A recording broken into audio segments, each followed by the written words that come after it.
All right, so we are on the Lagrange error bound section. This will be the last section here of chapter 10. So we're going to talk about how Lagrange error bound works. We're going to try to find it. We're going to talk about, we did it a little bit last time, about how we approximate our functions and how that creates like the radius of convergence. All right, so we mentioned it last time, right? If we're going to talk about our error, it's going to be that first term afterwards. And when we did mention it, it did have this U term. I call it the magic number U. We're going to refer to that today to make sure that we get where it's coming from. But if we're going to go ahead, let's use e to the x as a guide here, right? We got 1 plus x squared over 2 factorial, x cubed over 3 factorial plus ... plus x to the n over n factorial. So if we were going to look for the error bound, right, we need to find the next term, right? So that would be the x to the n plus first term divided by n plus 1 factorial. All right, and we know if we're going to build it, right, we're going to have to take that coefficient, which comes from that derivative term. Right, it just happens to be e to the x, right? It's always a 1. So that's where like this structure is coming from in terms of Taylor. All right, so way back when, right, we did linear approximation, right? So we took that first derivative and then, right, we compared it to the c value. That's what we did for sections and sections. So this is just a little realization, right, that's all we did was take that first one. So what happens if we add another term, another term, another term?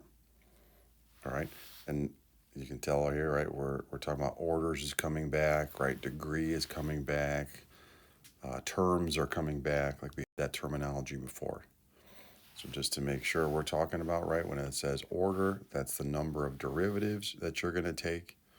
If you're going to say terms, right, old school binomial, trinomial, polynomial with 7 terms. Degree, that's the highest power on that x.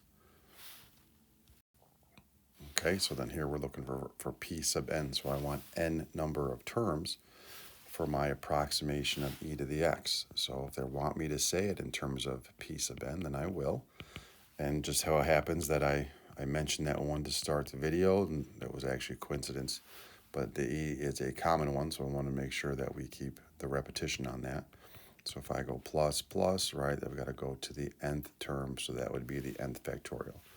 And we are centered at 0. That's why I do not have something like x minus 2, because we're centered at 0, so that would be considered x minus 0, right, to whatever power we have, and we know that's just an x. Okay, so that's it. That's all we're writing now. All right, here they're just going through the steps, right? So if you wanted the sigma approach, you want to go term by term. But in the end, right, we got to the same location. So if you like the sigma, you can write the sigma and then generate it out, right? Because they want a polynomial answer, right? We don't want a series answer. So in the end, you're going to get to the terms. It just depends on how you get there. Okay, so this is, again, going back to that slide a couple back where we talk about the linear approximation, where we did that. You know what I mean? We did our linear approximation at a point, right? And we used that approximation because we said it was a little bit cleaner to get to our point of whatever that answer was going to be related to. It's just a little bit easier to get to. But you can see in terms of how close we are, we're just really close at that point. And after that, you can see that the radius of convergence is negligible at best. But if we add more terms, right, we're going to hug it a little bit more, just like we illustrated yesterday when we went through e to the x. Tried adding terms in the calculator. All right, so if I add more terms, right, my interval of convergence is going to be tighter. I will be more accurate, you know, with the more terms we have, just like we had for Riemann sums and things like that. Okay, so we want to go Taylor. P sub 3 means we're going to be a third degree of root x, and we're going to be centered at 1. So root x is not one of them in the list that we have memorized. So we're going to have to go through and generate this the long way, so to speak here. So if I've got root x, right, which is the same as x to the half, then my derivative is going to be 1/2 x to the negative 1/2. My second derivative is going to be negative 1/4 x to the negative 3/2, and my third derivative is going to be negative positive 3/8 x to the negative 5/2. I'm stopping here at the third, right, because it says a polynomial of degree 3. So then we've got to figure out what are we going to be here. So my f of 1, right, my f prime of 1, my f double evaluated at 1, my f triple evaluated at 1. So if you look for 1, right, all of these x's are going to be a 1. So it's not changing. We're really looking at the coefficient that was there. All right, so if we're going to build it, right, they said name it p sub 3 of x to tell us we want it the third degree. So we have to use the name, regurgitate it back. We're not going to say it's f of x because this is going to be an approximation of what this really is. And we're only using 4 terms because we're only going to that third degree. So I'm going to have 1 plus, right, my derivative divided by my factorial multiplied by x minus 1, because that was my center, to the first degree, plus my negative 1/4, 2 factorial, x minus 1 squared, plus 3/8, 3 factorial, x minus 1 cubed. So obviously you can't leave it like that, right? It's a complex fraction. So I would end up with, and it depends if you want to put your x minus 1 in the numerator or you want to put it next to it, right? So that would be like a next to version. So if I simplify this, right, that's really negative 1/8. But if you want to put your x term on top, right, it looks like that instead of on the side. So over here, right, this is really a 6. So then that would be a 48. 3/48 would be 1/16. So again, if you want the x on the top, then it looks like this. It doesn't matter. Just make sure you don't have a complex fraction. Okay, so we calculated it out term by term. So then there's our answer. All right, double checking, right? They're doing the same thing, taking their derivatives, excuse me, evaluating at 1, then putting it back. So, right, we get the same exact thing. They just put the x's on top. So this first one, we had it on the side. Just make sure you can read it. Both are correct. Here's the graph, right, talking about it, right? So we know that if we're going to start here at 0 and we're going to keep going because it's a square root, you can see how we're managing that, right? We're going to be tight here and you start deviating off because you only got 4 terms. So the more terms you're going to have, then the more that this blue line is going to start hugging the pink line. All right, so now we're going to do the natural log at 1. Same idea, we're going to build it. Because the one we had memorized had to do with like natural log plus 1 or something like that. And if you don't remember, then you got to build it. There's no other way to do it. So then my first derivative is going to be 1 over x, which is the same thing as x to the negative 1. I'm changing them to be exponents because maybe it's going to be a little bit faster to do the power rule.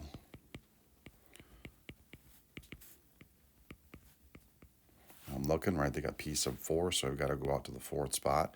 And that's where you're going to have the parentheses with the 4, telling it's the 4th derivative and not the 4th power.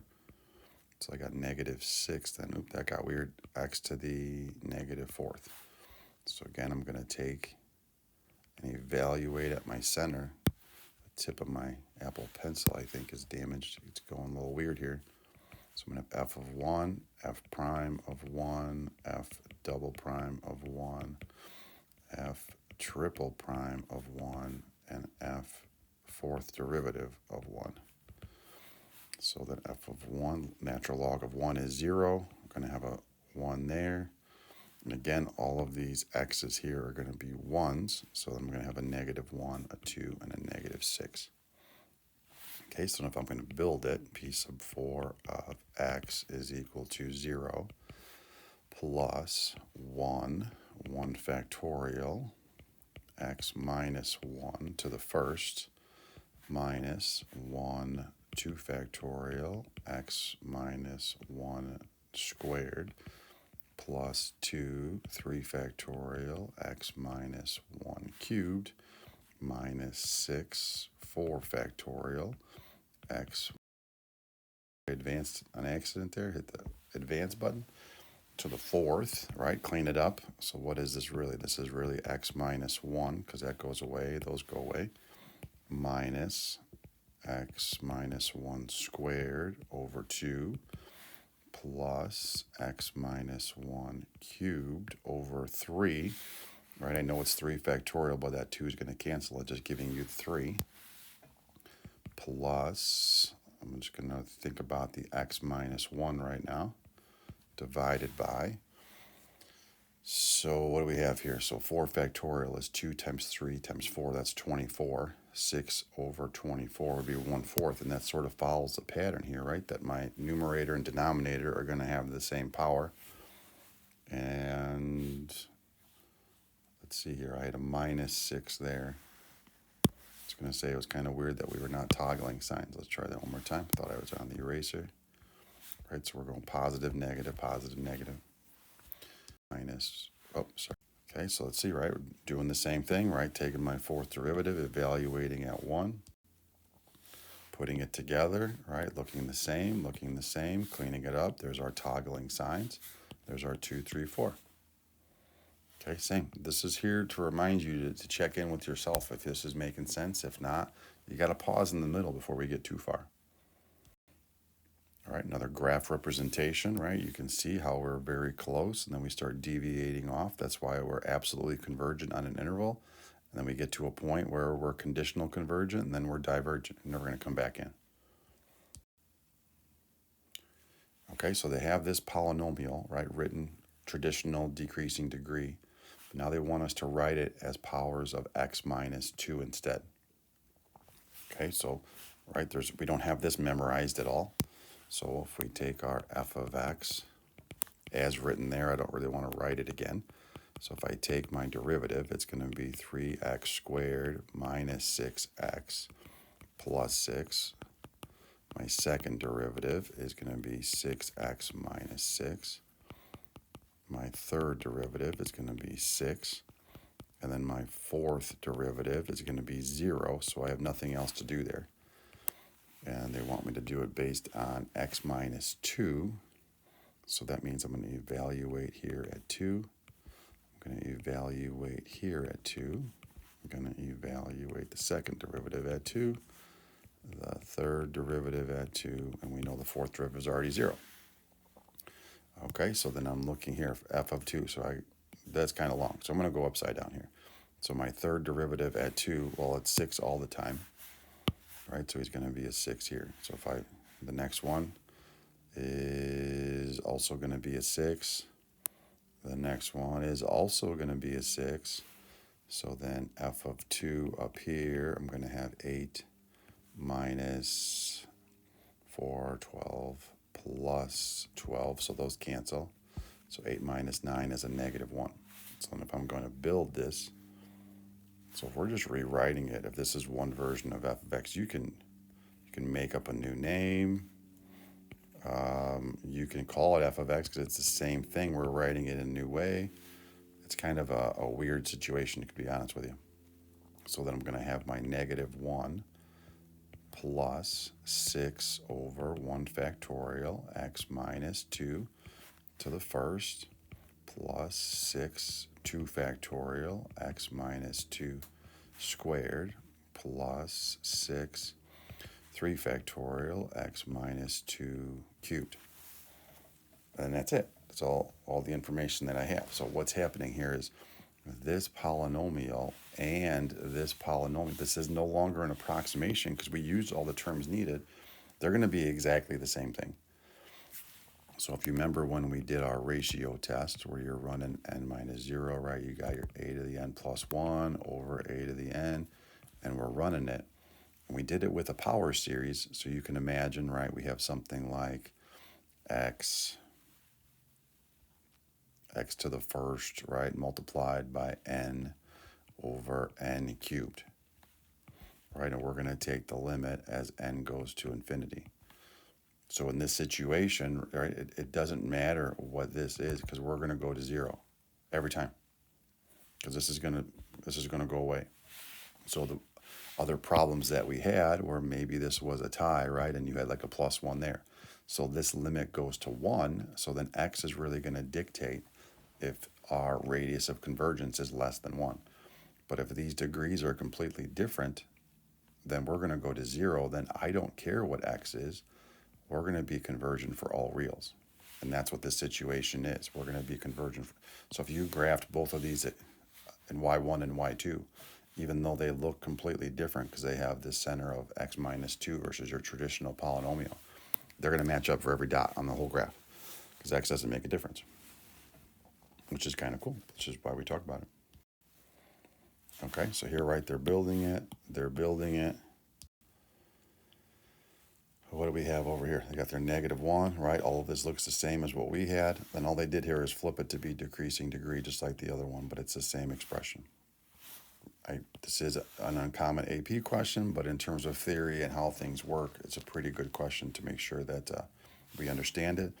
And again, they're saying, hey, the remainder must be 0 because everyone's going to be identical. So it's not an approximation. Okay, so this is a different question now. Okay, so now we have sine here, right? As you can see, common question that they're going to talk about. So if I'm supposed to use sine and go to degree 7, first, don't think that that's forever because you know your sine. Well, let's take that one back. Or let's just do the P7 version of sine so we don't have to worry about dot, dot, dot. It's going to be an odd function. So you know you're starting with x. Then you're going to the cubic. Then you're going to the fifth. And then you're going to go to x to the 7th. So you don't have like a million terms here. Don't think you're going to have 7, 8 terms you got to write out. Don't be dramatic with your number there. We are centered at 0, right? That's why I just have x instead of x minus 1 quantity to the power. Okay, so this is part A. That's all we had to do. Write the approximation. All right, we didn't approximate anything. We're just writing that approximation formula. And now for part B, it says, hey, we're going to graph this guy. Sure, we can graph him. Put 1 in y1, put 1 in y2, and you're going to see the same picture. Okay? Part C over here, now we're going to actually approximate this. So all that means is that we're going to take P sub 7, and just like this is in the x input position, we're going to put that number in there, and you're going to put it in for all your spots. That would be over 1. That was kind of a waste. Right, 0.1 cubic, 3 factorial plus, you get the idea to the 5th, dot, dot, dot, and you just type it out and you're going to get an answer. So don't make it harder than it needs to be. All right, so now what is the Lagrange error of this approximation? So as we talked about Lagrange, right, going back to our first side of this, right, it was, hey, f of x is everybody. That's my legit original. He's everybody, my legit function. So if we're going to approximate that, and we're only going to stop at degree 7, we know there's going to be an error, and that error is going to be represented by remainder 7. Okay? So just make sure that that part makes sense. So that means that my remainder 7, just kind of piggybacking over here since the graph's in the way, where does that guy come from? Well, he comes from that next term, which is going to be my derivative, right, raised to the n plus 1, right? There is some magic number u divided by n plus 1 factorial, and then we would have, right, x minus my center, which happens to be 0, raised to the n plus 1. Okay, so well, what does that all mean? That means we got to get to the next term, right? So if we went 7, that means n is my 7. So that means I really need the 8th derivative evaluated at that function's highest point over 8 factorial. Then I got x to the 8th. Again, we're looking for an error number. Like I want to be less than a small number. So if we're trying to find the error for this 0.1, just like it was the x value here, it's also the x value here. Okay, so let's fill in what we know. So I got my 8 factorial. Then I've got 0.1 raised to the 8th. All right, so now we got to talk about this derivative here. All right, so what value, I actually don't even care about the value that goes in, but what is the biggest number that could come out from the 8th derivative of this function? Well, don't overthink this. I have the sine function, so the biggest value sine can be, because I just, the derivative, don't overthink it, right? It goes between sine and cosine, negative cosine. And it kind of just, not saying in that direct order, but you know those are my only options. So the biggest you can be at any one point is going to be a 1. So this u is saying what input can I put in here to make sure that this f of is going to be the largest possible. So then we're going to have this expression as my remainder for the error bound. They're going to show it in the next one, so it saves me from trying to write all that out there for you.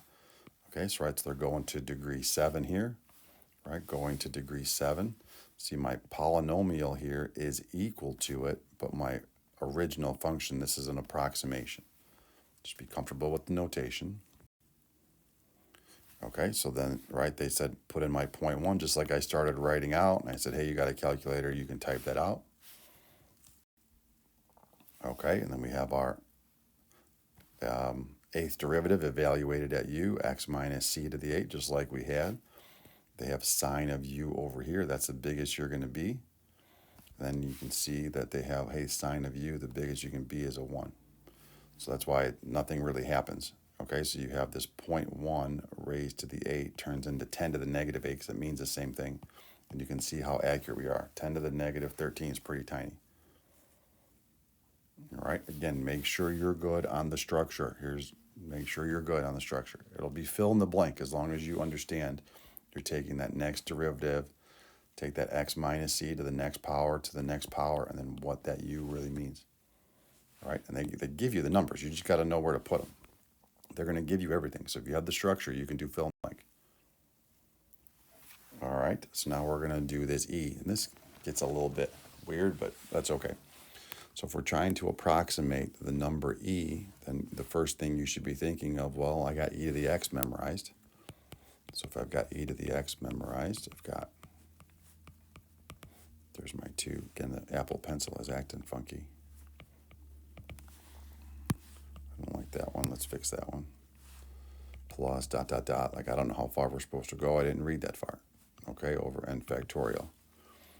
So if I'm supposed to approximate this value e to be this accurate, right, then I know that I'm going to have, and let's do this the long way again, right? That means my original function minus some sort of polynomial approximation of that function.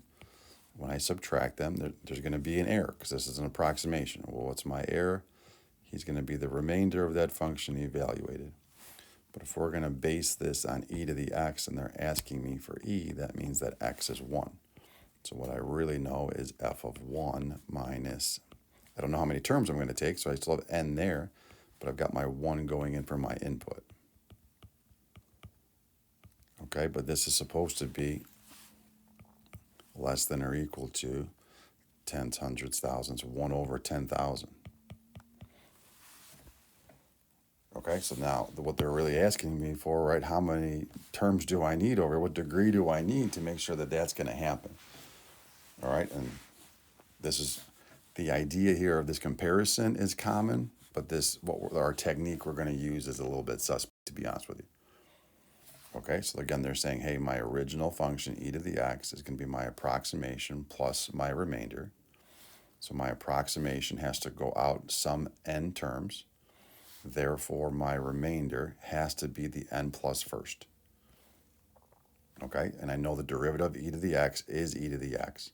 So it doesn't matter. There's no reason to say, right, f to the n plus first derivative evaluated at u, because e to the x's derivative is always e to the x. So they're just going to put the u in there. That's just a little switch. Okay, so now you got to figure out, okay, what is the biggest number e to the u could be? Okay, so here, this is where they're reminding you, hey, the derivative of e to the x is always e to the x. So where u is a number between 0 and x. Well, that's kind of nondescript, right? Because I don't know what x can be. X can be anything. So what are they going to do here? They're going to tell you that, well, if x is 1, then I've got e to the 1, because that's what they're asking me for, right? So I know I'm really looking for numbers between 0 and 1. So from that perspective, if x is 1, then I know that this number u, sorry, let's do that one again. If I've got between 0 and x of 1, that since e is an increasing function, 1 is going to be the biggest. Okay, so then if 1 is here, that would be the biggest, giving me an e. That's how I would interpret it. That's what I would do. Okay? But they're going to have a little bit different strategy. And you can think about this if you want to. It doesn't really change our answer. It's just kind of the way you approach it. So we know we got to be bigger than 0. And again, they have this e to the u over our denominator. So if I use a 1, right, then I know that e to the u is going to be less than e to the first. But e itself is sort of a weird number to use. So if we want it to be a little bit cleaner, all we're doing is actually increasing the possibility of our error because we're going further and further from that exact number. All right. So if you're thinking I'm saving for college, all you're doing is putting a little bit extra into that account just in case you need it. You're not going to be short of money, so you're putting a little bit extra in there. So then if they want to use 3 instead, since it's a little bit cleaner, right, we're really using this expression. Again, that's the author of this question. I would use e to the first, or to be honest with you, I might just straight up just use 1, to be honest with you. Because what is this going to do? It's not going to do anything, because as this goes to infinity, this top number nobody cares about anyway. So don't overthink that part. All right, he's not going anywhere. So if we put 1 into that expression, right, your x to the power goes away, so you really just have all that factorial notation anyway. Okay, so like if I go out to 7, okay, so how did you figure out 7? Well, you just had to play around, to be honest with you. There's no rhyme or reason to figure out. With this factorial, it's not like you're going to cross multiply and try to solve. So you just got to throw some numbers in there and you got to check it out. So if I go all the way to 7, then I know that this sum is right over here. Okay, to be honest with you, I don't think I'm that smart. I would probably go all the way to the 8th one, and I would compare this number with that number. Okay, so then if my 1 over 8 factorial is actually less than 1 over 10,000, then I know this is my error term. Therefore, I want to take the first 7 factorials there. All right, then underneath here, they're giving you the bound, right? So like this is your error. All they're doing is saying plus or minus. Okay, so if you put the 1 in here, right, this is my approximated value. So then they're going to take my error, right, and add 1 over there and then subtract 1 over there. So you can see, right, it's just that 3 is different. And I got the controls for the video, so I can't actually highlight what the other number is different. But you can see it's just that one position because it's that 1 10,000ths position. All right, one more example here, and then we'll call it a day. Okay, so we're going to use a Taylor poly of degree 4 to approximate the natural log of 1.1. All right, so going off of the same idea when we did linearization, you want to pick a number that's really close to here that you know the answer to. So for that reason, we're not going to say, hey, that my number is 0, because you don't know that. That doesn't exist. But we do know the natural log of 1 is equal to 0, and 1 is pretty close to 1.1. Okay, so then what does that mean? That means that my function is really going to be 1 plus x that we're going to be working with. So if you wanted to call it, that's the guy we're starting with. All right, this is kind of a little cleaner on the next slide, so we're going to go from there. So if that's going to be my function, then if I take the derivative of natural log, right, it's 1 over the argument, chain rule, nothing happens. But again, from that exponent perspective, it's a little bit easier to take the derivative because I'm going to take down that -1, drop into a -2, there's no chain rule. Take down the -2, since this already was a negative, gives me a +2. Take them down 1, right, there's no chain rule. Multiply by -3, right, so you get a -6, take them down 1, there's no chain rule. All right, so since we're using this initial function, my x value that we're using to start is really a 0.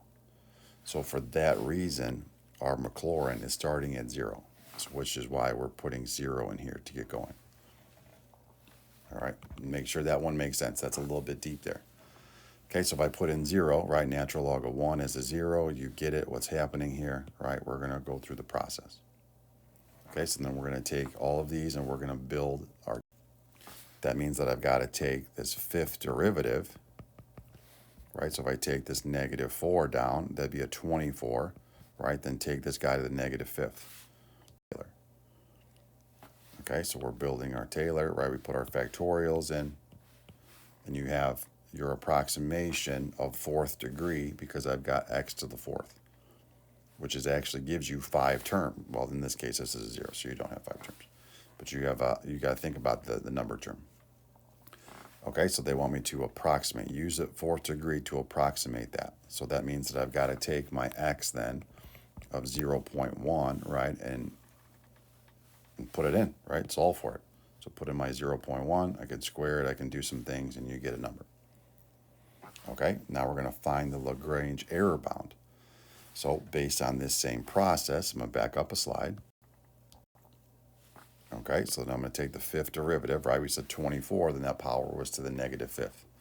Again, going with that remainder idea, right? Take my next derivative, evaluate it at some magic number u, take my next power, take my next factorial. So now what is the magic number u that we're talking about? Well, if you rewrite the expression so it looks like a fraction, and you're just kind of going with the idea, because here they're saying, hey, zeros, because we are based at 0 and we're only going as far out as 0.1.